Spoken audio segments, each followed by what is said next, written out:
وذكر فإن الذكرى تنفع المؤمنين.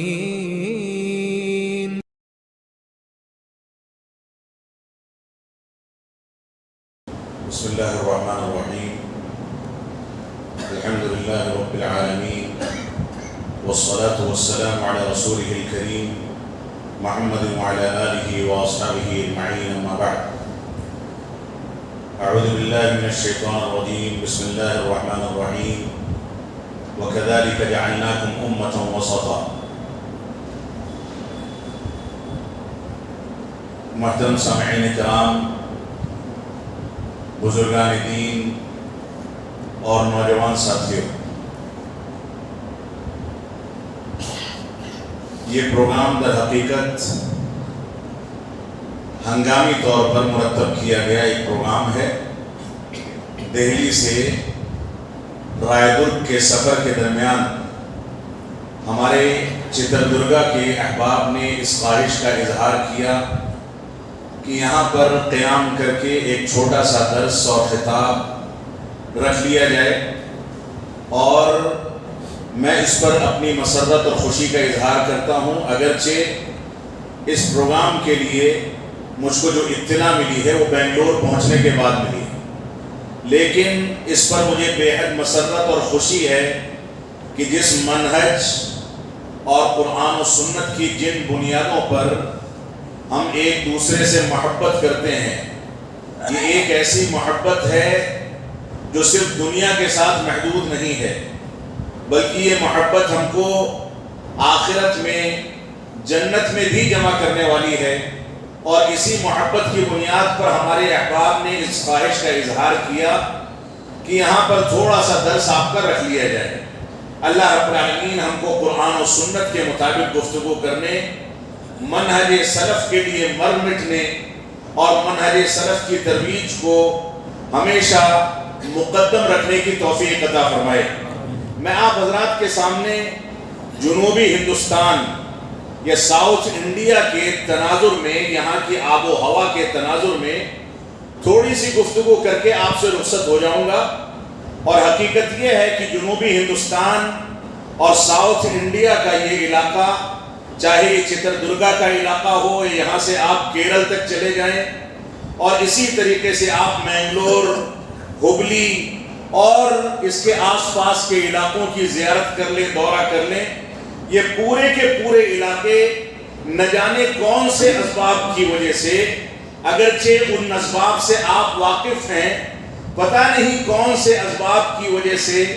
یہ علاقے منہجی بنیادوں پر کمزور ہوتے چلے جا رہے ہیں۔ یہاں پر ایک سلفی، ایک اہل حدیث، ایک قرآن و سنت کو ماننے والا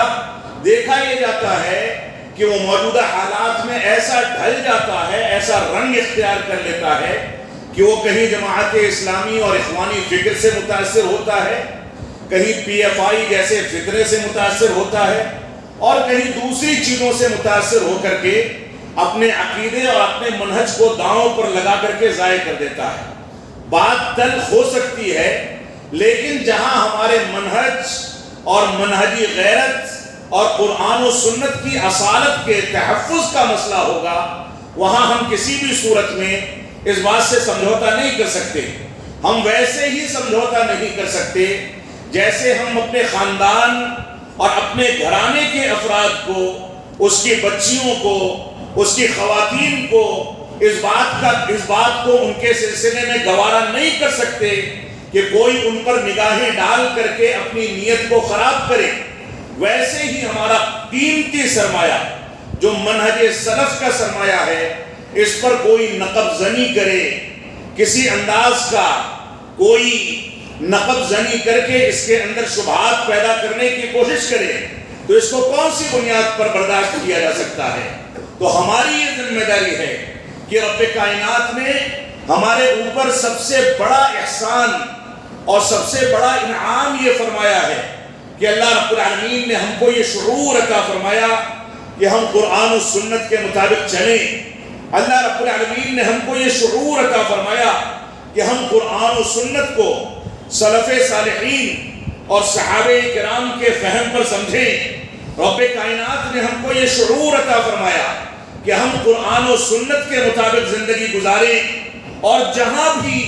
قرآن و سنت یا منہج سلف پر کوئی آنچ آئے فوراً دندانے شکن جواب دے کر کے اس کو تحفظ فراہم کریں۔ یہ رب کائنات کی سب سے عظیم نعمت ہے۔ اسی نعمت کی تکمیل کے لیے، اسی نعمت کو مکمل کرنے کے لیے رب کائنات نے صحابہ کرام میں ایسے افراد کو پیدا فرمایا جو باغیرت تھے، جو دین کے نام پر کسی بھی گھسپیٹھیے کو برداشت کرنے کو تیار نہیں تھے۔ لہذا ہماری یہ ذمہ داری ہے کہ رب کائنات نے جس اسلوب میں، جس طریقے پر دین اسلام کو تحفظ فراہم فرمایا، اسی طریقے پر چل کر کے ہم دین کی ترجمانی کریں، دین کے سلسلے میں اس کے خلاصے کو سمجھیں، دین کی بنیادوں کو سمجھیں۔ اور یہ بڑی عجیب و غریب بات ہے، بلکہ یہ ستم ہے، یہ جرم ہے کہ دین کے نام پر انسان ان لوگوں کے ساتھ بھی اٹھے بیٹھے جو صحابہ کرام کی توہین کرتے ہیں، صحابہ کرام کی تنقیص کرتے ہیں۔ دین کے نام پر کوئی ان لوگوں کو سنے جو خوارج کے طریقے پر قرآن مجید کی تفسیر پیش کرتے ہیں۔ یہ بڑی ناچاکی اور مجرمانہ روش ہے کہ ہم دین کے نام پر ایسے لوگوں کا ساتھ دیں جو لوگ دین کے مجرم ہیں، دین کے اندر عقلانیت کو، اپنی عقل کو دخل دے کر کے دین کو شبہات کا شکار بناتے ہیں۔ یہ بڑی عجیب و غریب بات ہے کہ ہم ایسے لوگوں کا ساتھ دیں جو دین کے اندر انکار سنت، حجیت حدیث کے انکار، صحابہ کرام کے مقام کے انکار، اور قرآن مجید کی جو حقیقی تفسیر ہے اس تفسیر سے ہٹ کر کے نئے نویلے طریقوں پر تفسیر پیش کرنے کے عادی ہیں۔ آج مسلمان اپنے کاروبار میں اس بات کو قطعاً برداشت نہیں کرتا ہے کہ اس کے کاروبار میں کوئی اس کو دھوکہ دے، وہ اس بات کو قطعاً برداشت نہیں کرتا ہے کہ اس کے خاندان کو کوئی اچک لے جائے، وہ اس بات کو قطعاً برداشت نہیں کرتا ہے کہ اس کے کاروبار میں یا اس کے گھرانے میں کسی انداز کی کوئی تشویش پیدا کی جائے یا کوئی خلل پیدا کیا جائے۔ لیکن یہ دین اسلام، شریعت اسلامیہ اتنا گیا گزرا ہو گیا ہے کہ ایک ڈاکٹر بھی آ کر کے آپ کے سامنے فتویٰ دے تو آپ اس کو قبول کر لیں، ایک انجینئر فتویٰ دے اس کو قبول کر لیں، ایک ایڈوکیٹ آپ کے سامنے درس و تدریس کا کام کرے، آپ اس کی باتوں کو مانیں، آپ بڑے آرام کے ساتھ دین کے امور کے اندر سمجھوتا کر لیتے ہیں۔ معاف فرمائیں گے، یہ دین کے امور میں سمجھوتا یہ ہماری دنیا خراب نہیں کرتا بلکہ ہماری آخرت بھی خراب کرتا ہے۔ کون سے اسباب ہیں کہ ہم دنیا میں اپنی آنکھوں کی خرابی کو کان کے ڈاکٹر کو نہیں دکھاتے؟ کان میں تکلیف ہوتی ہے تو کینسر کے ڈاکٹر کے پاس نہیں جاتے، اگر کینسر کی تکلیف ہے تو ہم جا کر کے کسی ڈائیبٹیز کے ڈاکٹر کو نہیں دکھاتے۔ لیکن دین کے امور میں جہاں دینی مسائل کو سمجھنا ہوگا، قرآن و سنت کے فہم کا شعور پیدا کرنا ہوگا، وہاں ہمارا وسیلہ یہ ہے کہ کسی ڈاکٹر کے پاس چلے جائیں، کسی انجینئر کے پاس چلے جائیں، کسی ایڈوکیٹ کے پاس چلے جائیں، کسی بردر کے پاس چلے جائیں، اور یہیں تک محدود رہے تو غنیمت ہے۔ اب تو سسٹرز سے بھی علم حاصل کیا جا رہا ہے۔ ہم نے دین کو اور دین کی کایا کو مکمل پلٹ کر کے تباہ و برباد کر دیا۔ لہذا ہماری یہ ذمہ داری ہے کہ دین کو دین کی بنیادوں سے سمجھیں، ان لوگوں سے دین کا شعور پیدا کرنے کی کوشش کریں جن لوگوں کو رسول اکرم صلی اللہ علیہ وسلم نے انبیاء کا وارث قرار دیا۔ انبیاء کے وارثین یعنی علماء کرام جو قرآن و سنت کے علوم سے واقف ہیں، وہ علماء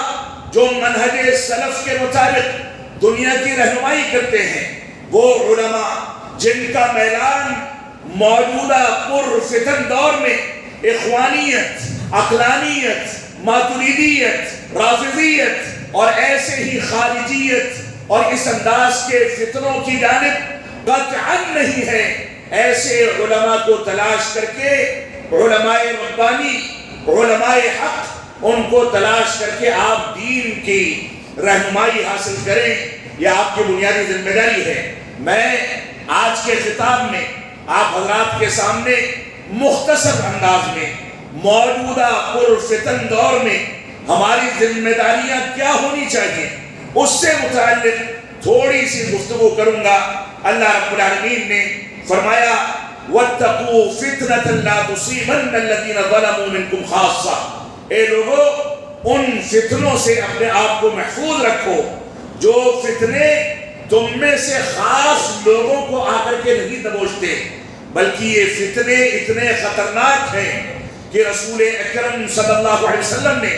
ان کے بارے میں پیشین گوئی فرمائی کہ ایک دور ایسا آنے والا ہے جب ایک مسلمان صبح کرے گا ایمان کی حالت میں، لیکن شام ہوتے ہوتے کافر ہو جائے گا۔ ایک مسلمان شام کرے گا ایمان کی حالت میں، لیکن صبح ہوتے ہوتے کافر ہو جائے گا۔ اور بعض روایات میں جیسا کہ صحیح مسلم کی ایک روایت میں ہے کہ فتنے تاریک رات کے مانند آئیں گے، تم سمجھ نہیں سکو گے کہ کون سا فتنہ تمہاری نمازوں کو، تمہاری عبادات کو، تمہارے منہج کو، تمہارے ایمان کو، تمہارے عقیدے کو، تمہارے اسلام کو تباہ و برباد کر کے اچک لے گیا۔ صحیح مسلم کی حدیث میں ہے کہ ایک دور ایسا آئے گا جب فتنے اس انداز سے آئیں گے کہ اگر کوئی ان میں جھانک لے گا تو فتنوں کا شکار ہو جائے گا۔ اور بعض روایات میں ہے کہ فتنے تابڑ توڑ اس انداز سے وجود پذیر ہوں گے کہ ایک چلنے والا انسان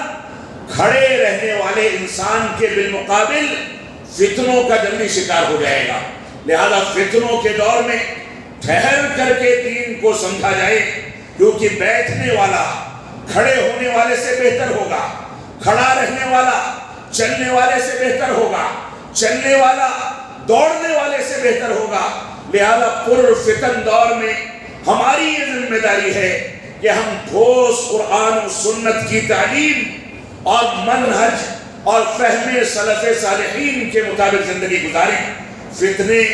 یہ آج کے دور کے کوئی نئے فتنے نہیں ہیں، اور میں نے ابتدا میں جو بات آپ کے سامنے کہی کہ جنوبی ہندوستان میں یہ فتنے تیزی کے ساتھ سر اٹھا رہے ہیں۔ کون سے اسباب ہیں؟ اسباب یہ ہیں کہ علماء نے اپنی ذمہ داریوں کو نبھانا چھوڑ دیا ہے۔ بعض ایسے افراد ہیں جو افراد بڑے بڑے تعلیمی اداروں سے فارغ التحصیل ہیں، لیکن امر بالمعروف پر گفتگو کر لیں گے، نہی عن المنکر کا فریضہ ان کے ہاں نہیں ہوتا۔ وہ فضائل ذکر کرتے ہیں، منفیات میں داخل نہیں ہوتے۔ وہ توحید کی بات کرتے ہیں لیکن شرک کی تردید نہیں کرتے۔ وہ سنت کے فضائل پر گفتگو کرتے ہیں لیکن بدعات کی تردید نہیں کرتے۔ وہ لوگوں کو بتاتے ہیں کہ لباس پہننے، با پردہ رہنے کی کیا فضیلت ہے، لیکن ننگے پن اور بے حیائی کی قباحت سے لوگوں کو متنبہ نہیں کرتے۔ جب تک یہ دونوں کے دونوں فریضے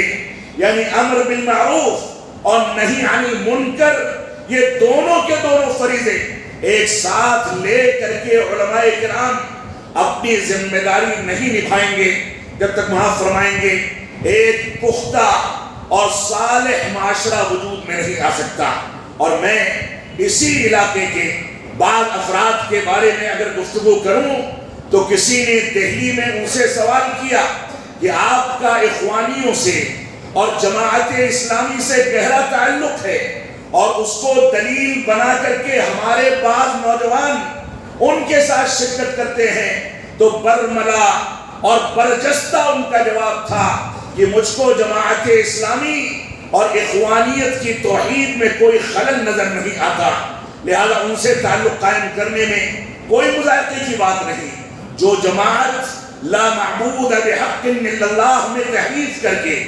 لا حاکم الا اللہ کی تعبیر پیش کرے، جو جماعت ذوالخویصہ جیسے خارجی جس نے رسول اکرم صلی اللہ علیہ وسلم کو چیلنج کیا کہ میرے ساتھ انصاف کیجئے، آپ نے فوراً فرمایا وَيْلَكَ، تیرے لیے تباہی ہے، اگر میں انصاف نہیں کروں گا تو کون انصاف کرے گا؟ اسی ذو الخویسرہ کی فکر کے حاملین جو توحید کی تعریف میں، توحید کی اصالت میں تعویل کر کے خوارج کا ساتھ دیتے ہیں، یا خوارج کی فکر پر اور ان کی بنیاد پر قائم کی گئی تنظیموں کا ساتھ دیتے ہیں، معاف فرمائیں گے، ان لوگوں سے نئے معاشرے اور نئی نسل کی اصلاح کی کون سی امید رکھی جا سکتی ہے؟ جب وہ بیج جس کو بویا جانا ہے اور ہم یہ امید لگائے بیٹھے ہیں کہ اس بیج کے ذریعے اگنے والا درخت قرآن و سنت اور منہج سلف صالحین کے ثمر سے اور اس کے پھل سے ہم کو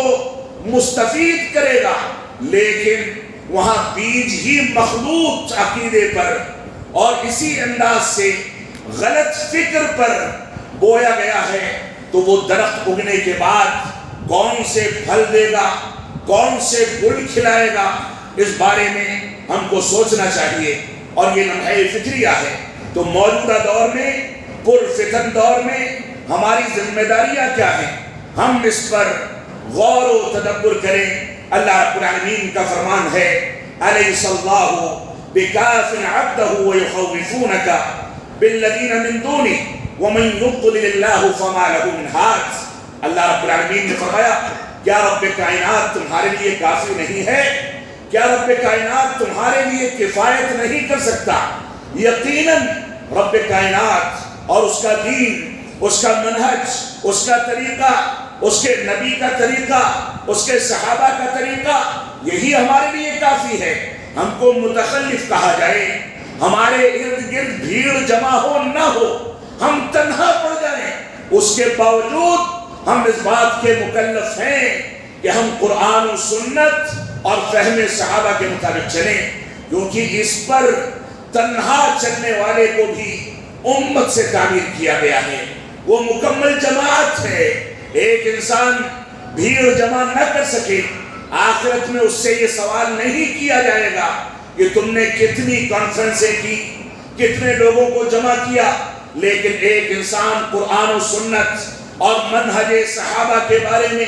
اگر تساہل کا شکار ہے تو یقیناً قیامت کے دن اس سے سوال کیا جانے والا ہے۔ لہذا ہماری یہ ذمہ داری ہے کہ ہم قرآن و سنت کے مطابق صحیح انداز سے زندگی گزاریں۔ تو فتنوں کے دور میں ہمارے سامنے ضوابط کیا ہیں، اس پر اختصار کے ساتھ کچھ چیزوں پر، کچھ نکات پر آپ کے سامنے گفتگو کرنا چاہوں گا۔ سب سے پہلی بات یہ ہے کہ نازک احوال میں، پرفتن دور میں نرمی، بردباری اور حکمت و دانائی سے کام لیا جائے اور جلد بازی سے اپنے آپ کو بچایا جائے۔ بہت سارے مقامات پر دیکھا یہ جاتا ہے کہ جذبات میں فیصلہ کرنے کے نتیجے میں، اس کے رد عمل میں بہت سارے لوگ دشمنان اسلام کے جھانسے میں آ کر کے اپنے ایمان کو تباہ کر دیتے ہیں۔ ہماری ذمہ داری ہے کہ فتنوں کے دور میں تحلم سے، صبر اور تحمل سے اور ایسے ہی سنجیدگی سے، بردباری سے کام لیا جائے، کیونکہ صبر و تحمل اور علم کی بنیادیں جس کو یقین سے تعبیر کیا گیا ہے، یہ دو ایسی چیزیں ہیں جو انسان کو امامت کے مقام تک پہنچاتی ہیں۔ ایک سچا اور قرآن و سنت کا حامل ایسا شخص جو قرآن و سنت کے مطابق چلتا ہے، وہ جانتا ہے کہ ہم کو کون سی مشکلات میں کون سے اسالیب اختیار کرنے ہیں۔ وہ جانتا ہے کہ ہمارے صحابہ کرام نے لہو لہان ہونا برداشت کر لیا، ہمارے صحابہ کرام نے پتھروں کی بارش کو برداشت کر لیا، ان کو قتل کرنے کی دھمکیاں دی گئی، ان کو گرفتار کیا گیا، ان کو بیڑیاں ڈال کر کے گھسیٹا گیا، ان کو طعن و تشنیع کا شکار بنایا گیا، ان کے اوپر تانے کسے گئے،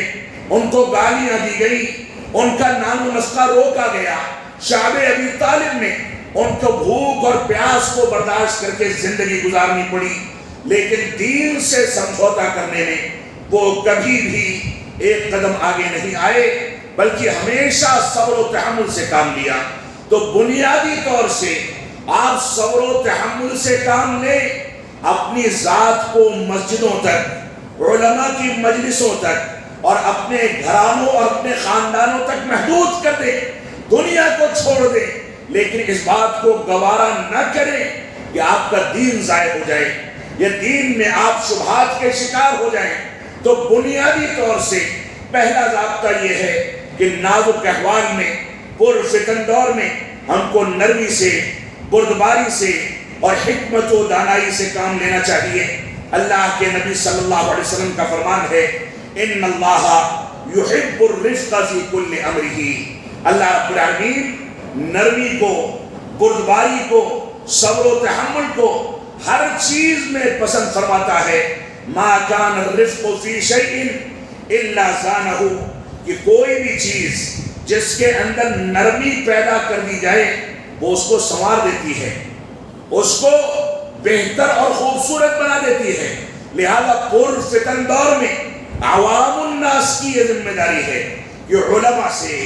اپنے بڑوں سے ان کے خلل کو یا ان کی کمی کو اگر محسوس کرتے ہیں تو دوسرے علماء کے ذریعے رہنمائی حاصل کریں، لیکن الجھ کر کے اپنے دین اور ایمان کو ضائع نہ کریں، بلکہ نصح و خیر خواہی کے ذریعے تنہائی میں بیٹھ کر کے ان کی ایمانی غیرت کو بیدار کرنے کی کوشش کریں اور ان سے گفتگو کر کے، ڈائیلاگ کر کے، بات چیت کر کے ان کو اس بات پر آمادہ کریں کہ آپ کو رب کائنات نے علم دے رکھا ہے، آخرت میں اس کے بارے میں سوال کیا جائے گا، لہذا فنا منہجی غلطی یا فنا خلل یا فنا غلطیاں جو آپ انجام دیتے ہیں وہ آپ کے لیے آخرت میں وبال جان بن سکتی ہے۔ لہذا ایک پیار، محبت، نرمی، افہام و تفہیم کے ماحول میں اس انداز کی فضا قائم کی جائے کہ ہمارے درمیان اٹھنے بیٹھنے والے اس بات کی جرت نہ کر سکیں کہ منہجی خلل کے ساتھ وہ آپ کا سامنا کریں، کوئی خرابی آپ کے درمیان پیدا کریں، آپ کو شبہات میں ڈالیں۔ ان چیزوں سے آپ کو بچنا ہے۔ اللہ رب العالمین ہم کو قرآن و سنت کی پیروی کرنے کی توفیق عطا فرمائے۔ پرفتن دور میں ہماری ایک ذمہ داری یہ ہے کہ کسی بھی چیز پر تحقیق کیے بغیر حکم نہ لگایا جائے۔ عام طور سے دیکھا یہ جاتا ہے کہ سوشل میڈیا کے ذریعے دہلی میں کوئی واقعہ پیش آیا، فلاں جگہ کوئی واقعہ پیش آیا، ہمارے نوجوان دیکھتے دیکھتے اپنی انگلیوں کے اشارے پر سوشل میڈیا پر کچھ لکھتے ہیں، کوئی چیز پوسٹ کرتے ہیں اور بغیر تحقیق کے اس چیز کو پھیلا دیا جاتا ہے۔ اللہ رب العالمین کا فرمان ہے، یا ایھا الذین آمنوا ان جاءکم فاسق بنبأ فتبینوا، اے ایمان والو اگر تمہارے پاس کوئی فاسق و فاجر کوئی خبر لے کر کے آئے تو اس کی تحقیق کر لو۔ تحقیق کے بغیر اس کے اوپر اعتماد نہ کرو، کیونکہ تحقیق کے بغیر اگر تم نے اعتماد کر لیا تو رب کائنات فرماتا ہے ان تصیبوا قوما بجہالہ فتصبحوا علی ما فعلتم نادمین، تم جہالت میں اور علم کی کمی کی بنیاد پر ندامت اٹھانے والے اور اپنے کیے پر شرمندہ ہونے والے بن جاؤ گے۔ لہذا تمہاری یہ ذمہ داری ہے، جب کوئی بات آئے، کوئی خبر آئے تو اس کی تحقیق کر لیا کرو۔ اللہ رب العالمین کا فرمان ہے وَلَا تَقْفُ مَا لَيْسَ لَكَ بِهِ عِلْمٍ، جن چیزوں کا تم کو علم نہیں ہے ان چیزوں کے پیچھے نہ پڑو، ان کو قریت کر کے دنیا کے سامنے پیش نہ کرو۔ جب تک علماء سے رہنمائی حاصل نہ کر لی جائے، جب تک علماء کی رہنمائی میں اس کی تحقیق نہ کر لی جائے، جب تک اس کی تہ تک نہ پہنچ جایا جائے، جب تک آپ کو اس کو آگے بڑھانے کا اختیار حاصل نہیں ہے، کیونکہ اگر وہ سچ ہے تب تو آپ بچ جائیں گے، لیکن اگر جھوٹ ہے تو پھیلانے کے نتیجے میں وہ جتنا پھیلے گا آپ کے لیے اتنا زیادہ وبال جان بنے گا۔ اور اس بات کو سمجھ لیں کہ یہ دنیاوی معاملات میں صرف نہیں بلکہ دینی امور میں اگر کوئی عقیدے یا منہج سلف کے خلاف کوئی بات منبر و محراب پر کرتا ہے، لوگوں کی مجلسوں میں کرتا ہے، مائک اور لاؤڈ اسپیکر پر کرتا ہے، کوئی شخص منبر و محراب کے اوپر آ کر کے دین کے بارے میں شبہات پیدا کرتا ہے، تو ایسی صورت میں گویا اس نے ایسی خبر آپ کے کانوں میں داخل کر دی جس کے نتیجے میں آپ کا منہج اور آپ کا عقیدہ شبہات کا شکار ہو رہا ہے، اس میں خلل واقع ہو رہا ہے۔ لہذا ایسے ذمہ داران، ایسے علماء، ایسے چہرے جو سوشل میڈیا کے ذریعے، منبر و محراب کے ذریعے کوئی خبر پھیلانے یا کوئی گفتگو کرنے کا اختیار رکھتے ہیں، ان کی ذمہ داری اس سلسلے میں مزید حساس اور سینسٹیو ہو جاتی ہے کہ اگر ان کی زبان سے کوئی غلط بات نکلتی ہے، لوگ اس کے مطابق چلتے ہیں، اس کے مطابق عقیدے اور منہج کو اختیار کرتے ہیں اور وہ چیز غلط ہے، تو ایسی صورت میں جب تک اس غلطی پر عمل کیا جائے گا، جب تک اس کا ایک گناہ اس کو پھیلانے والے اور اس کی نشر و اشاعت کرنے والے کو بھی ملتا رہے گا۔ لہذا منبر و محراب پر بیٹھنے والے، لاؤڈ اسپیکر پر گفتگو کرنے والے، کیمروں کے سامنے سوشل میڈیا پر گفتگو کر کے دنیا کے سامنے ٹی آر پی کمانے والے اس بات کو سمجھ لیں کہ ان کی ذمہ داریاں بہت زیادہ حساس ہیں۔ اگر وہ عالم ہیں تو بڑے علماء سے رجوع کر کے کوئی گفتگو کریں، اگر وہ عالم نہیں ہے تو ان کو قطعاً اس بات کا اختیار نہیں کہ منبر و محراب تک آئیں، کسی کیمرے کے سامنے بیٹھ کر کے درس و تدریس کا کام کریں۔ اور ہمارے نوجوانوں کی، ہماری جماعت کے افراد و احباب کی یہ ذمہ داری ہے کہ ایسے جاہلوں کو، ایسے ڈاکٹرز کو، ایسے انجینئرز کو جو دین کے نام پر دنیا میں گل کھلا کر کے لوگوں کے لیے شبہات پیدا کرتے ہیں، گمراہی کا سامان پیدا کرتے ہیں، ان کے داخلوں کو اپنی مسجدوں سے اور منبر و محراب سے سختی کے ساتھ روک دیا جائے، کیونکہ آپ کان کے ڈاکٹر کو اپنی آنکھ نہیں دکھاتے تو دین جو ہمارے دونوں جہانوں کا سرمایہ ہے اس کو غیروں سے یا غیر متخصص افراد سے کون سی بنیادوں پر حاصل کیا جا سکتا ہے؟ یہ جنوبی ہندوستان کی آب و ہوا ہے جہاں پر پڑوسی ملک کے تفسیر بیان کرنے والے بعض ڈاکٹروں کو سننے کا ماحول ہے۔ جو ڈاکٹرز اسی ہندوستان میں دعوت و تبلیغ کا اور تقابل ادیان کا کام انجام دینے والے ایک ڈاکٹر کا استاذ بھی رہا ہے، ان سب نے خوارج کے طرز استدلال کو اور خوارج کے فتنوں کو دنیا کے سامنے عام کیا۔ کوئی کسی عقیدے میں اشعری ہو گیا، کوئی خارجی ہو گیا، کوئی قرآن و سنت کی خلاف ورزی کرنے والا ہو گیا، بھائی آپ کو آپ کی ڈاکٹری مبارک ہو، ہمیں بخار ہوتا ہے تو ہم نبض دکھانے کے لیے تیار ہیں، لیکن ہمارے اندر دین کی معلومات کا اگر جذبہ ہے تو ہمارے لیے یہ ہمارے پھٹے پرانے میلے کچیلے کپڑے پہننے والے اور پیدل چلنے والے علماء کافی ہیں، یہی صحیح رہنمائی کریں گے، یہی قرآن و سنت کے فہم کو ہمارے سامنے پیش کریں گے۔ لہذا رب کائنات کی آیت کریمہ ان جاءکم فاسق بنبأ فتبینوا، اگر تمہارے سامنے چاہے دین کا، عالم دین کا لبادہ اوڑھ کر کے، دین کی باتوں کی رنگت اختیار کر کے کوئی شخص آئے، وہ فاسق و فاجر ہے، متخصص نہیں ہے، اور آ کر کے دین کی یہ دنیا کی باتیں کرے، تو تب تک اس پر یقین نہ کرو جب تک علماء کی جانب رجوع کر کے تم یقین حاصل نہ کر لو۔ ان چیزوں کو نہ سننا جائز ہے، نہ اپنانا جائز ہے، بلکہ دین کو سکھانے اور جن لوگوں سے دین سیکھنا ہے، یہ سارا کا سارا دائرہ عمل علماء کرام کا ہے۔ غیر علماء کے پیچھے پڑھ کر کے ہم نے اپنے منہج کو تباہ کر دیا۔ آپ دیکھیں اب سے 10-20 سال پہلے ہماری جماعت کے کتنے ایسے افراد و احباب تھے جو قبر پرستی اور اس کے اثرات کے قریب سے بھی نہیں گزرنا چاہتے تھے. لیکن آج اگر آپ کے گلے میں کوئی مفلر ڈال دے، کوئی جذباتی نعرہ لگا دے، کوئی اسٹیج پر بلا کر کے آپ کو ٹوپی پہنا دے،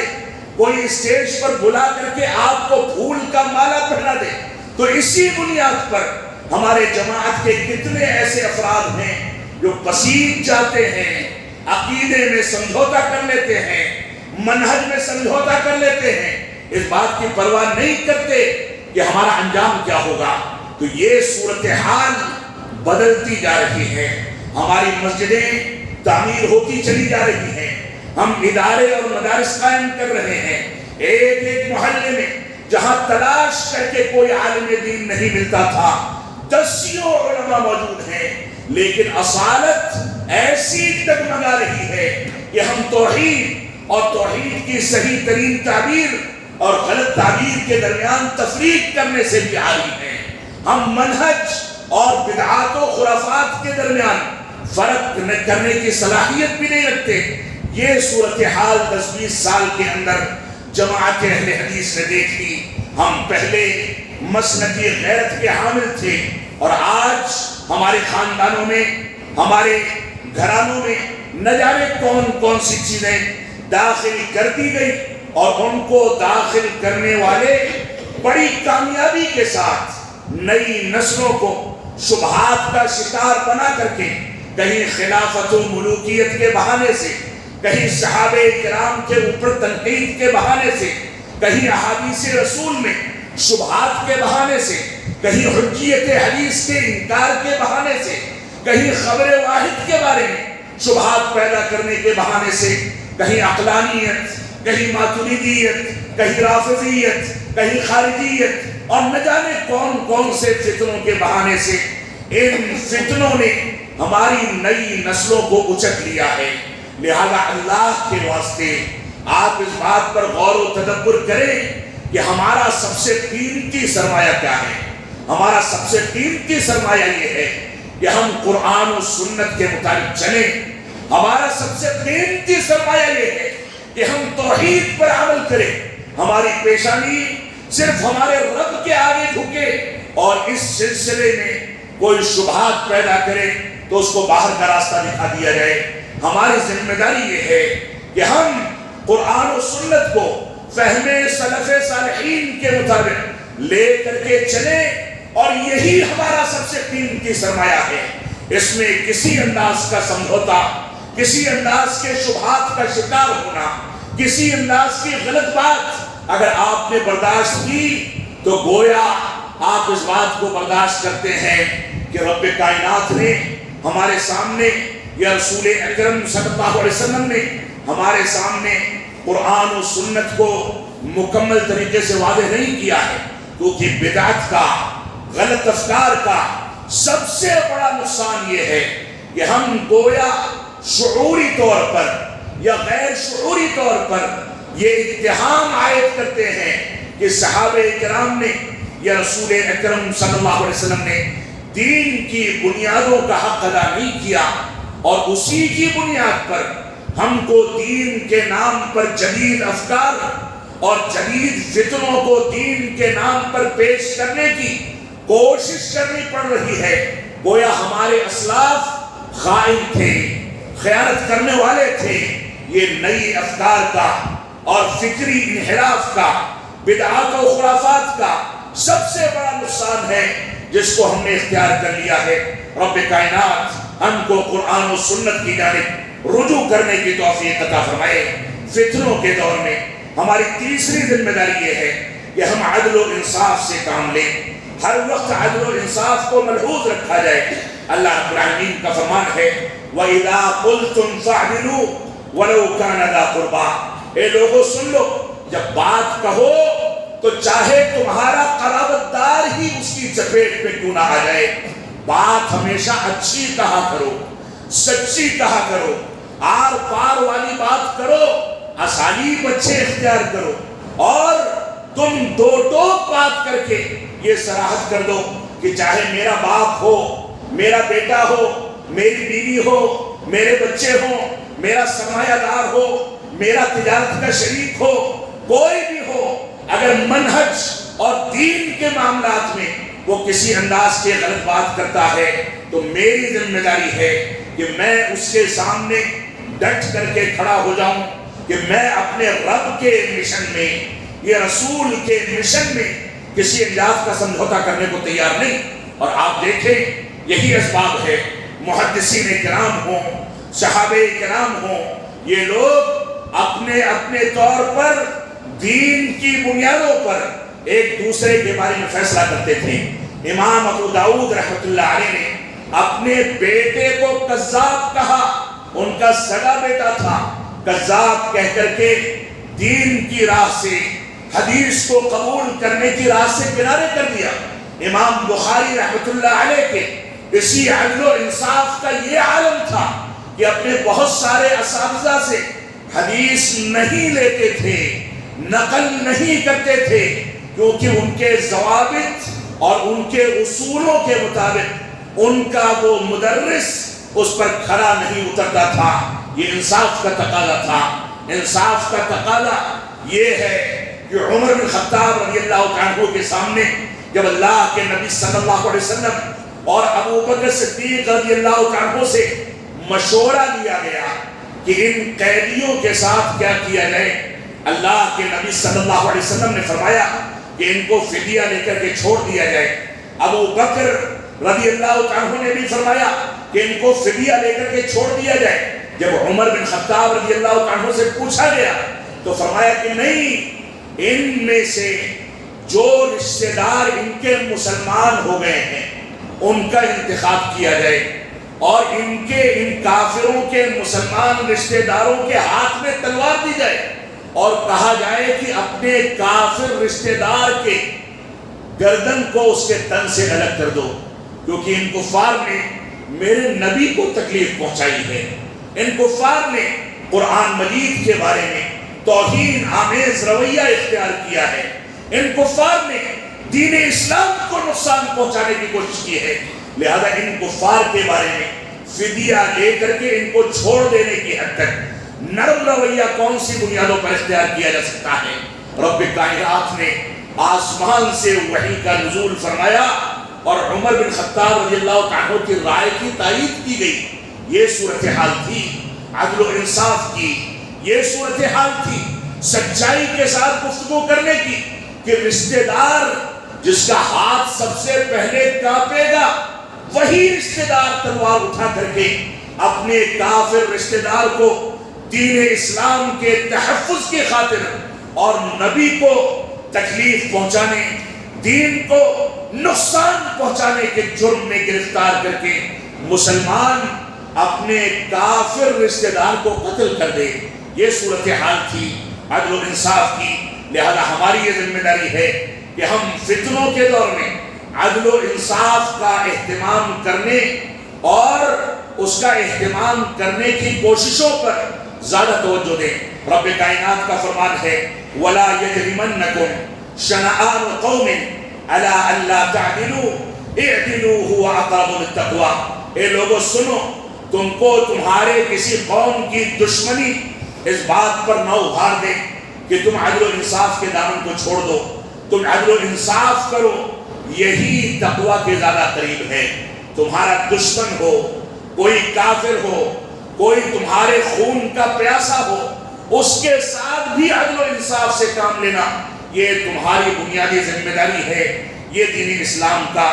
بنیادی حکم ہے۔ اللہ رب العالمین فتنوں کے اس دور میں ہم کو عدل و انصاف سے کام لینے کی توفیق عطا فرمائے۔ لیکن ہم اگر اپنی گریبان میں جھانکیں، اپنا جائزہ لیں تو ایک باپ اپنے دو بیٹوں کے درمیان عدل و انصاف کرنے کا اہل نہیں رہ گیا۔ صورتحال یہاں تک ہے کہ ہمارے محلے کی رعایا اور عوام مسجد کے امام کے ساتھ عدل و انصاف نہ کرنا تو دور کی بات، ظلم و جور سے کام لیتی ہے، اس کو اپنا نوکر سمجھا جاتا ہے، اس کو کنارے کر دیا جاتا ہے۔ ہماری ذمہ داری ہے کہ زندگی کے ہر گوشے میں ہم عدل و انصاف سے کام لیں، ظلم و جور سے اپنے آپ کو بچائیں۔ ہمارا کوئی بھی فیصلہ ایسا نہ ہو جو قرآن و سنت کے مزاج کے خلاف ہو جائے، کوئی بھی فیصلہ ایسا نہ ہو جس کی بنیاد پر کسی کا حق مارا جائے، کوئی بھی فیصلہ ایسا نہ ہو جس کی بنیاد پر کسی کو تکلیف ہو، کوئی برا سمجھے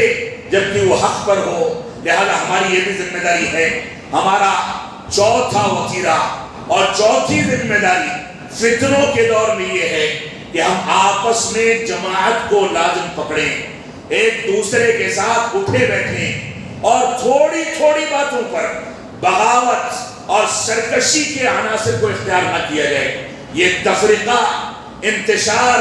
ایک دوسرے کی خلاف ورزی، ایک دوسرے کے خلاف گروہ بندی، یہ ہم کو کمزور کرنے کا ذریعہ ہے۔ لہذا جماعت کو لازم پکڑنا یہ ہمارا بنیادی فریضہ ہے۔ رب کائنات کا فرمان ہے وَاعْتَصِمُوا بِحَبْلِ اللَّهِ جَمِيعًا وَلَا تَفَرَّقُوا، اے لوگو اللہ کی رسی کو مضبوطی سے تھام لو، آپس میں انتشار پیدا نہ کرو،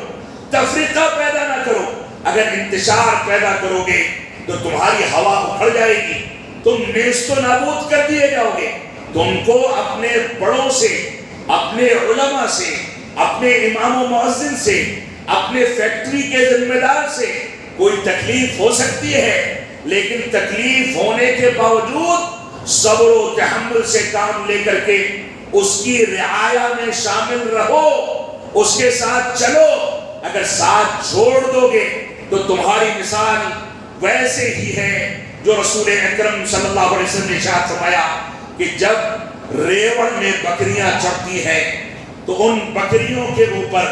کوئی بھیڑیا حملہ نہیں کر پاتا، لیکن اگر کوئی بکری ریوڑ سے پیچھے رہ جائے تو ایسی صورت میں بھیڑیا اس کے اوپر حملہ کر کے اس کو اچک لے جاتا ہے۔ موجودہ پرفتن دور میں نہ جانے کون کون سے بھیڑیے، چاہے اخوانیت کے نام کے بھیڑیے ہوں جو توحید کی غلط تعبیر کریں، چاہے ماتریدیت کے نام کے بھیڑیے ہوں جو حدیث رسول اور مقام صحابہ پر غلط انداز کی گفتگو کریں، کوئی بھی بھیڑیا ہو جو ہمارے منہج کو کھینچ کر کے ہم کو تباہ و برباد کرنا چاہتا ہے، ہماری ذمہ داری ہے کہ ہم علماء کے ساتھ مضبوطی کے ساتھ قائم رہیں، ان سے جڑے رہیں۔ تھوڑی بہت تکلیفیں ہوں تو ان پر صبر و تحمل سے کام لیں، ان کی رفاقت اختیار کریں، ان کو لازم پکڑیں، دین کے معاملات میں ان سے رہنمائی حاصل کر کے اسی پر صبر و تحمل کے ساتھ چلیں۔ یہ ہمارا بنیادی فریضہ ہے، کیونکہ اگر ہم تنہا پڑ گئے، پیچھے رہ گئے، اس ریوڑ سے نکلنے کو گوارا کر لیا تو اس دنیا کے اندر مختلف انداز کے فتنے ہیں، مختلف انداز کے بھیڑیے ہیں جو ہم کو اچک لے جائیں گے اور چیر پھاڑ کر کے تباہ و برباد کر دیں گے۔ لہذا جماعت کو لازم پکڑنا، آپس میں اتحاد و اتفاق پیدا کرنا اور قرآن و سنت اور منہج سلف کی بنیادوں پر آپس میں ایک ساتھ رہنا، یہ ہمارا بنیادی فریضہ ہے۔ لیکن بدقسمتی سے مسلمان اس سے کوسوں دور ہے اور مسلمانوں کے درمیان جماعت اہل حدیث اس معاملے میں بالکل ناکام ہے، اور جو قرآن و سنت سے جتنا زیادہ قریب ہے اس کے چہرے مہرے پر اتنا زیادہ بغاوت کے عناصر نظر آتے ہیں۔ اللہ رب العالمین ہم کو قرآن و سنت کے مطابق فہم سلف کی روشنی میں رجوع کرنے اور اسی کے مطابق مکمل زندگی کو ڈھالنے کی توفیق عطا فرمائے۔ پرفتن دور میں، فتنوں کے دور میں ہماری پانچویں ذمہ داری یہ ہے کہ کوئی بھی بات اگر کہی جائے اور کوئی بھی کلام یا کوئی بھی نعرہ ہمارے سامنے بلند کیا جائے تو اس کو شرعی بنیادوں پر تول لیا جائے۔ آج ایک سے ایک نعرے ہیں، ایک نعرہ ہے بیٹی بچاؤ بیٹی پڑھاؤ کا نعرہ، ایک نعرہ ہے کہ ہم دو ہمارے دو، ایک نعرہ ہے کہ فلاں جھنڈے کے نیچے آ جاؤ ہم تم کو خلافت دلائیں گے، ہندوستان کے اندر خلافت راستہ قائم کی جائے گی۔ نہ جانے کون کون سے نعرے ہیں۔ یہ نعرے، یہ نئے جھنڈے، نئی تنظیمیں، نئی تحریکیں جب جب وجود میں آئیں، ان تحریکوں کو شرعی اصولوں پر تول لیا جائے اور اس کے بغیر ان کا ساتھ نہ دیا جائے۔ اور آپ جانتے ہیں ماضی قریب میں اسی علاقے کے آس پاس ایک تنظیم ابھری اور جماعت اہل حدیث کے بے شمار نوجوانوں کو رکنیت دے کر کے اچک لے گئی۔ وہ تنظیم ہندوستان میں خلافت قائم کرنے کا خواب دکھاتی تھی۔ وہ تنظیم جو صحابہ کرام کے احترام اور صحابہ کرام کے مقام کی خلاف ورزی کرے، صحابہ کرام کی توہین و تنقیص کرے، وہ تنظیم خلافت کا خواب دکھا کر کے ہمارے نوجوانوں کو اچک لے جائے۔ یہ فتنہ تھا۔ اس جھنڈے کے نیچے جانے والے ہمارے بے شمار اہل حدیث نوجوان گئے، کسی کو ہوش آیا اور کوئی ابھی تک جھیل رہا ہے، لہذا کوئی نیا جھنڈا اٹھایا جائے، نئی آواز بلند ہو، نیا نعرہ لگایا جائے۔ تو ہماری بنیادی ذمہ داری ہے کہ شرعی اصولوں پر اس کو تول دیا جائے۔ یہ شرعی اصول اور شرعی میزان کون سی بنیادوں پر قائم کیا جائے گا؟ یہ میزان جس پر نئے اور پرانے مظلومہ اسلام کو تولا جائے گا، یہ میزان جس میزان پر صحیح فکر اور غلط فکر کے درمیان تفریق کی جائے گی، یہ میزان قرآن و سنت اور منہج سلف کی بنیادوں پر قائم کیا جائے گا۔ اگر یہ میزان مشتبہ ہو جائے، اس کے بارے میں لوگ شبہات کا شکار ہو جائیں، تو ہماری یہ ذمہ داری ہے کہ اس میں مرجع و مصدر علماء کو سمجھا جائے۔ میزان کے بارے میں اور فیصلہ کرنے کے بارے میں اگر شبہات کے شکار ہوتے ہیں تو ان شبہات کو دور کرنے والے اور یقینی باتوں کی جانب رہنمائی کرنے والے، صحیح منہج کی جانب رہنمائی کرنے والے علماء ہیں۔ لہذا بڑے علماء تک رسائی بنا کر کے ان سے رہنمائی حاصل کی جائے اور رہنمائی حاصل کر کے میزان کی تعیین کی جائے، ضابطے بنائے جائیں اور اس کی روشنی میں فیصلہ کیا جائے۔ اس میزان کو خالص اسلامی تعلیمات کی بنیاد پر اس کی تنفیذ کی جائے گی۔ اور ایسے ہی فضیل بن عیاض رحمۃ اللہ علیہ مشہور عالم و فقیہ گزرے ہیں، وہ کہتے ہیں کہ حکام کے لیے ان کا نظریہ تھا کہ حکام کے لیے کثرت کے ساتھ دعائیں کرتے تھے۔ اور بعض روایات میں ہے جس میں صحابہ کرام کہتے ہیں کہ فتنوں کے دور میں تم لوگ لکڑی کی تلوار بنا کر کے اپنے گھروں میں بیٹھ جاؤ۔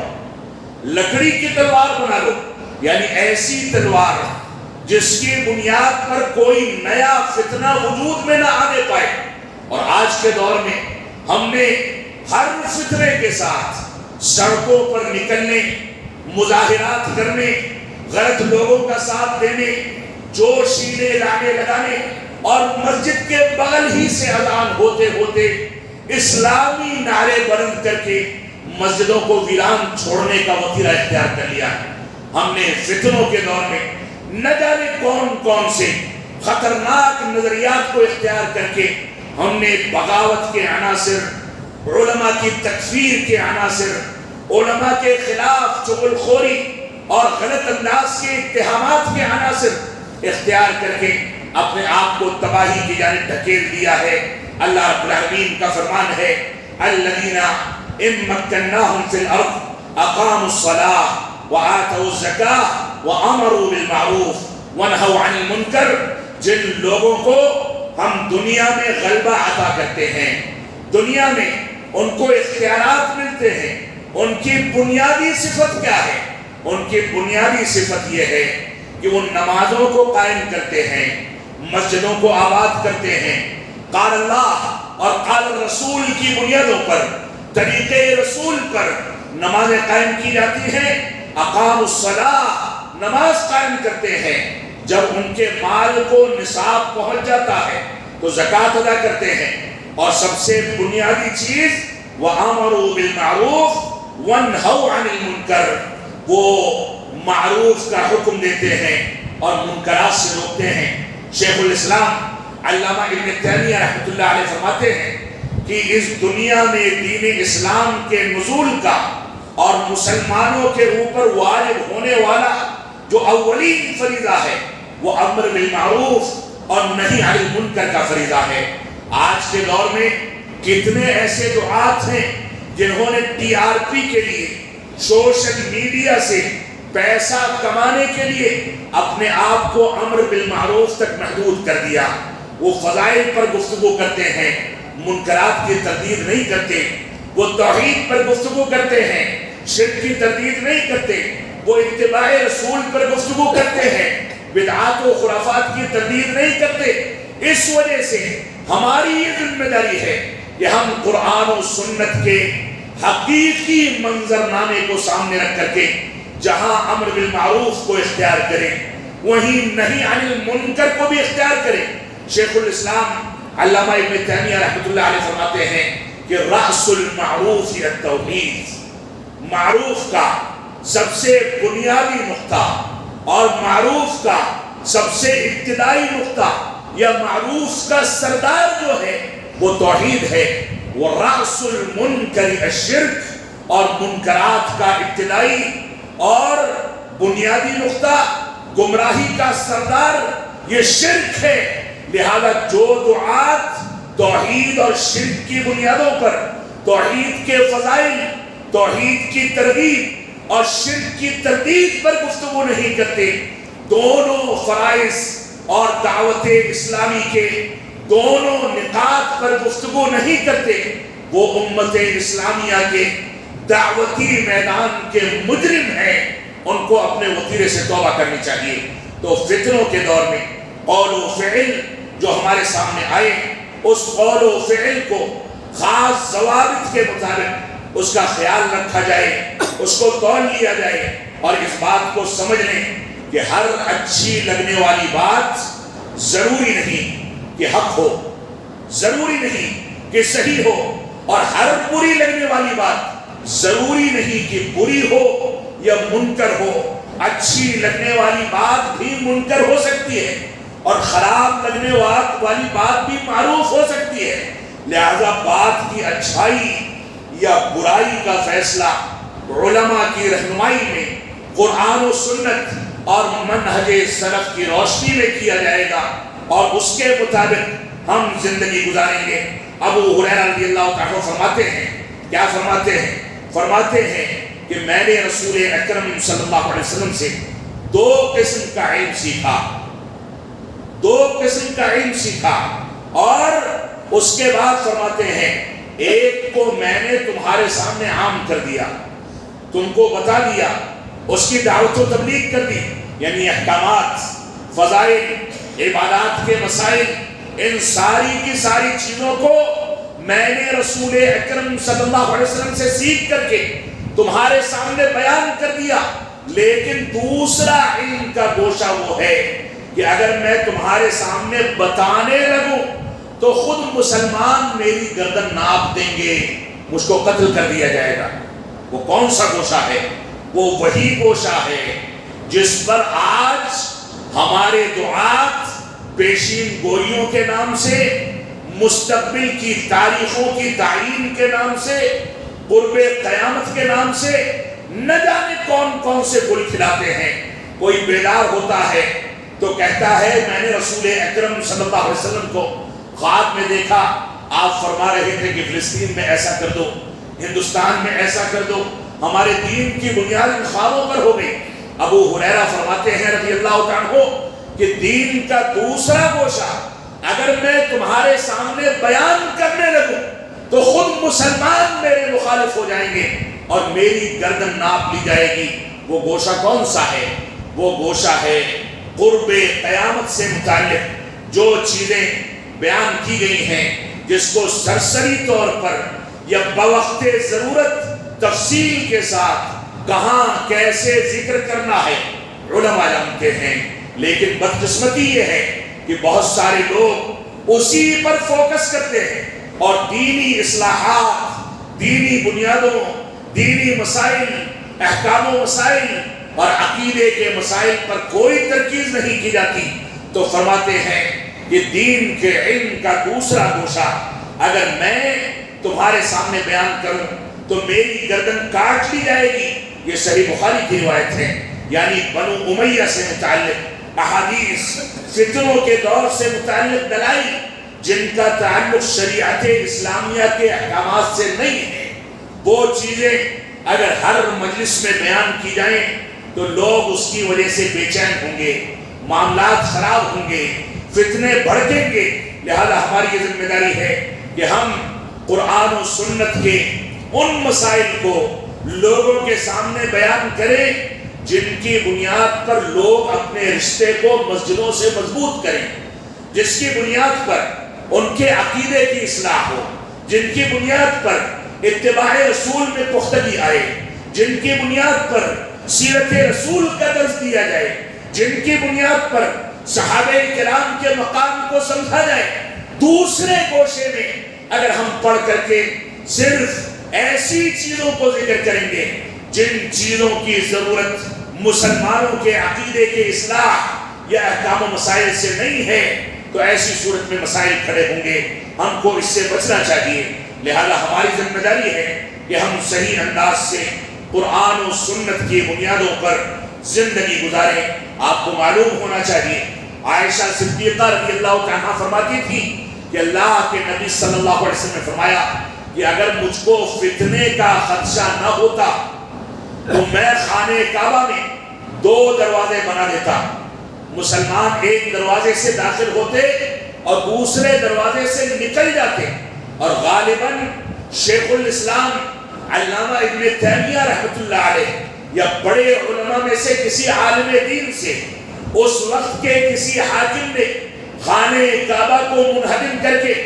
نئے سرے سے تعمیر کرنے کے لیے اجازت چاہیے اور شرعی رہنمائی چاہیے. تو انہوں نے فرمایا کہ نہیں، خانہ کعبہ کو عروبہ نہیں بنایا جا سکتا. یعنی جو آئے گرائے نئے سرے سے بنائے، یہ خانہ کعبہ کے ساتھ کھلواڑ ہے.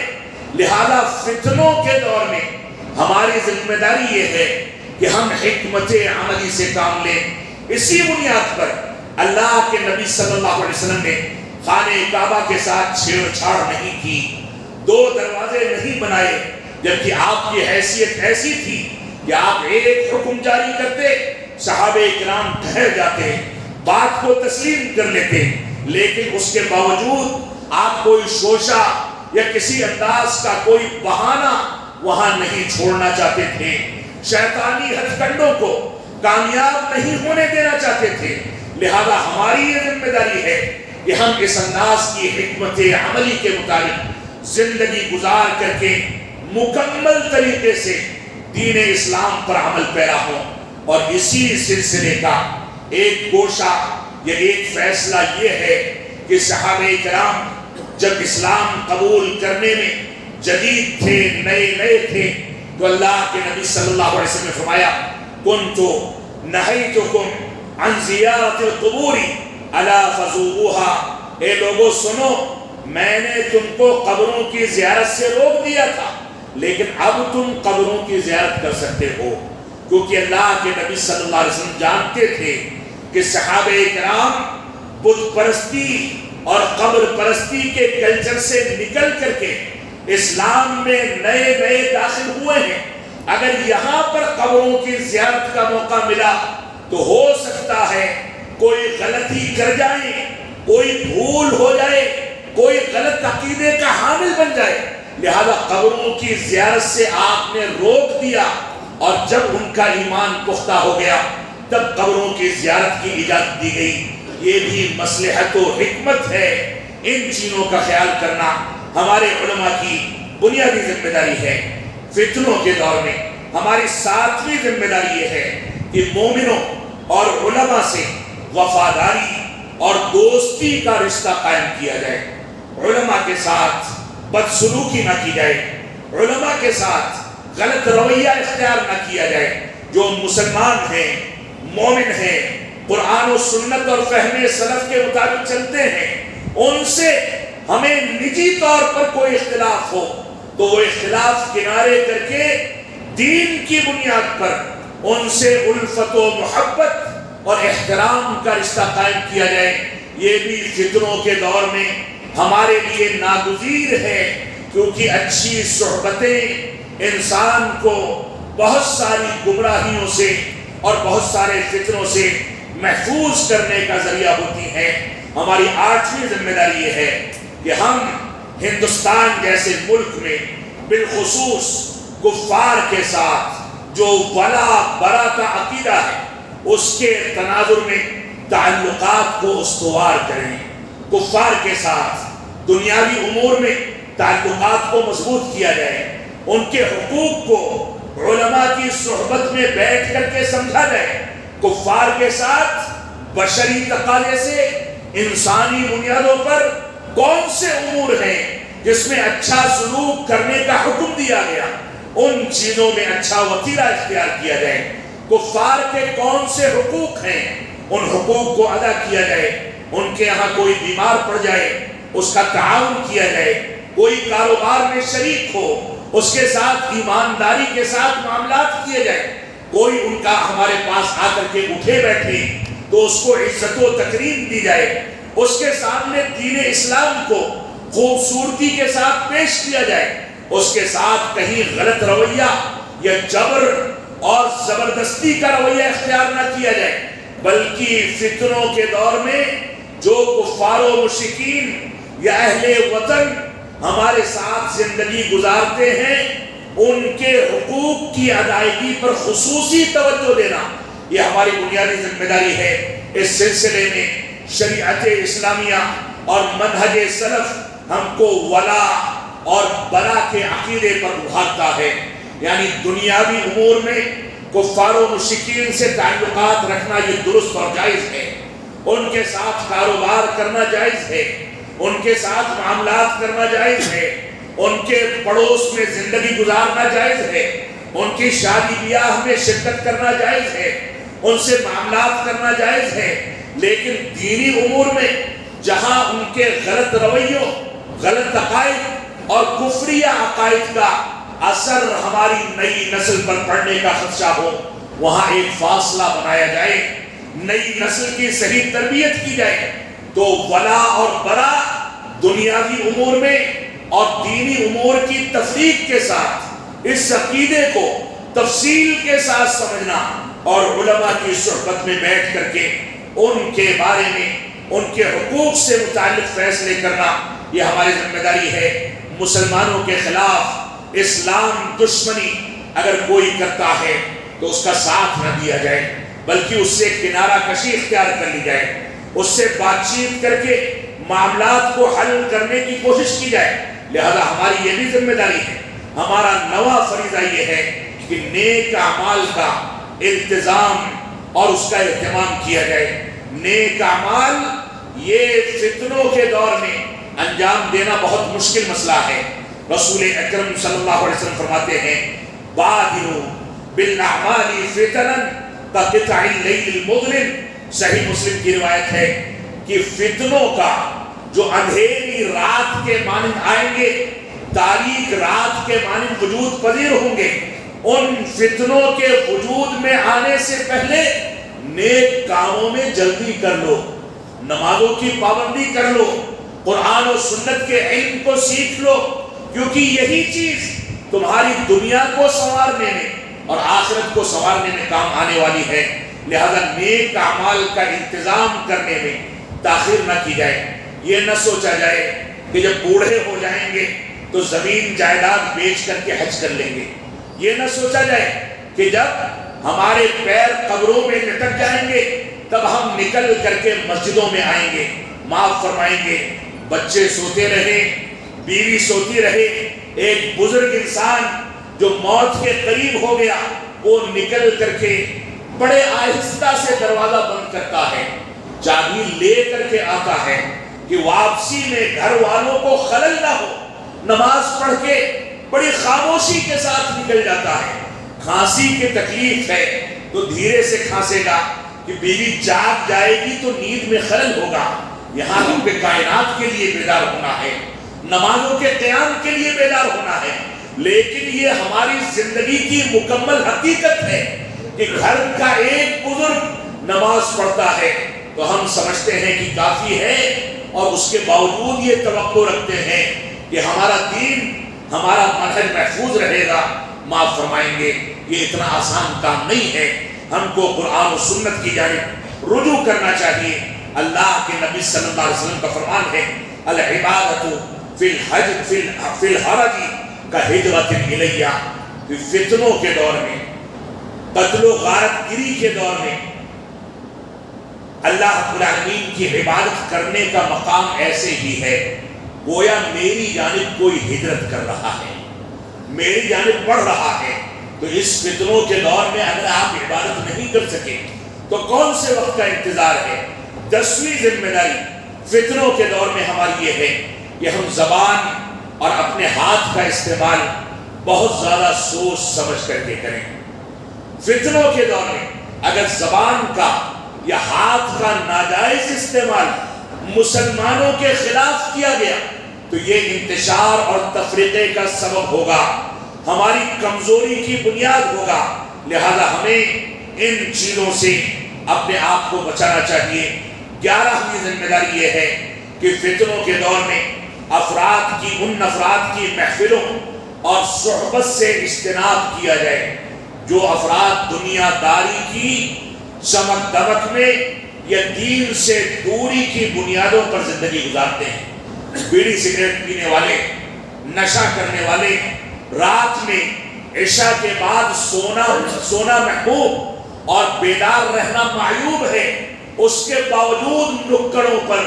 اپنا وقت گزار کر کے وقت کو ضائع کرنے والے، ایسے لوگ جو وقت کو ضائع کرتے ہیں، ایسے لوگوں کی صحبت سے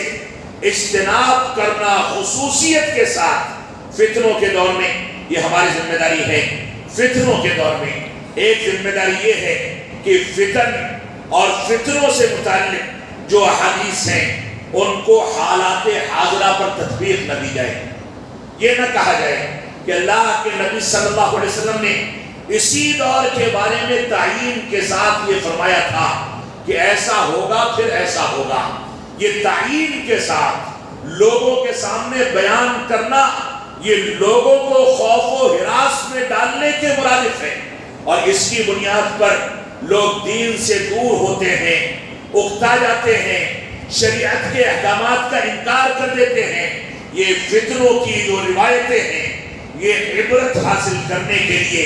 احادیث میں ذکر کی گئی ہیں۔ اللہ کے نبی صلی اللہ علیہ وسلم کی نبوت کی صداقت کو بیان کرنے کے لیے بیان کی گئی ہے، لہذا اس کو اسی مقصد کے تحت ہم سمجھیں اور اسی پر چلیں۔ ہماری ایک ذمہ داری یہ ہے کہ فتنوں کے دور میں ہم رب کائنات پر اعتماد اور توکل کریں۔ فتنوں کے دور میں ہم قرآن و سنت کی جانب رجوع کریں۔ قرآن و سنت کی وہ تعلیمات جو منہج سلف کے مطابق ہمارے علماء نے ذکر کی ہیں، ان علماء کو آپ فالو کریں، ان کی پیروی کریں، ان کی صحبت اختیار کریں۔ اور میں علماء کرام سے اس بات کی اپیل کروں گا کہ مسجدوں میں کم از کم ہفتے میں ایک بار خطبے جمعہ کے علاوہ ایسے علمی درس کا اہتمام کیا جائے جن علمی دروس میں شیخ الاسلام علامہ ابن تیمیہ رحمۃ اللہ علیہ، علامہ ابن القیم رحمۃ اللہ علیہ اور ان کے منہج پر کام کرنے والے دوسرے وہ علماء جو آج تک ان کے منہج کی ترویج کر رہے ہیں، جو منہج خالص قرآن و سنت اور صحابہ کرام کا منہج ہے، ان کی کتابوں اور ان کے اقوال کی ترویج اور اس پر مشتمل دروس کا اہتمام کرنا یہ ہمارے علماء کی ذمہ داری ہے، اور ہمارے نوجوانوں کی ذمہ داری ہے کہ ایسے علماء سے جڑیں، ان کے دروس کے اہتمام سے فائدہ اٹھائیں، ان سے عبرت حاصل کریں، ان سے نصیحت پکڑیں۔ یہی فتنوں کے دور کا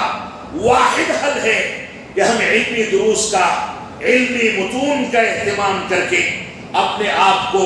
ان دروس کے ساتھ منسلک کر دیں۔ رب کائنات ہم کو ان باتوں کی توفیق عطا فرمائے۔ ہم جب تک جئیں تب تک اسلام پر جئیں، جب ہمارا خاتمہ ہو تو ایمان پر ہو۔ وصلی اللہ علی نبینا محمد وعلی آلہ وصحبہ وسلم۔ والسلام علیکم ورحمۃ اللہ وبرکاتہ.